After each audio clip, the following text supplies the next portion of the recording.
രണ്ട് രീതിയിലുള്ള പേവിഷബാധ നായക്കളിൽ കാണാം. ഫ്യൂരിയസ് ഫോം എന്ന് പറയുന്ന അവസ്ഥയാണ് മാധ്യമങ്ങളിലൊക്കെ കാണാറ്, കടിച്ചു കീറാൻ വരുന്ന നായയുടെ രൂപത്തിൽ. മറ്റൊരു രീതിയിലും കൂടെ റാബീസ് നായകളിൽ കാണും, അതാണ് പാരാലിറ്റിക് ഫോം. ഈ അവസ്ഥയിൽ നായകൾ സാധാരണത്തെക്കാട്ടും അധികം ഉൾവലിഞ്ഞാണ് കാണപ്പെടാറ്. പാരാലിറ്റിക് ഫോമിലുള്ള നായകൾ പമ്മി ക്ഷീണിതനായി കാണുന്ന സമയത്ത് സഹതാപത്തോടെ നമ്മൾ അവരെ പോയി തലോടുകയാണെങ്കിൽ ഉണ്ടാവാൻ സാധ്യതയുള്ള മുറിവുകളാണ് കാറ്റഗറി 1ഉം 2ഉം.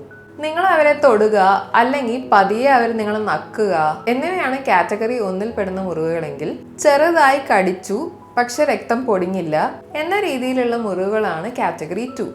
ഇതിനു മുകളിലേക്കുള്ള എല്ലാ മുറിവുകളും കാറ്റഗറി 3 ആണ്. എന്ന് മാത്രമല്ല, കണ്ണിൽ അല്ലെങ്കിൽ തുറന്ന മുറിവിൽ ഇവരുടെ ഉമിനീര് വീണാലും അത് കാറ്റഗറി 3 ആയാണ് കണക്കാക്കുക. കാറ്റഗറി 1ന് വാക്സിനേഷൻ വേണ്ട, കാറ്റഗറി 2ന് വാക്സിനേഷൻ വേണം, കാറ്റഗറി 3ക്ക് വാക്സിനേഷൻ മാത്രം പോരാ, ഇമ്മ്യൂണോഗ്ലോബുലിൻ എടുക്കുക കൂടെ വേണം. ഈ 3 കാറ്റഗറി വൂണ്ടിനും സോപ്പ് വെച്ച് കഴുകുന്നത് നിർബന്ധമാണ്.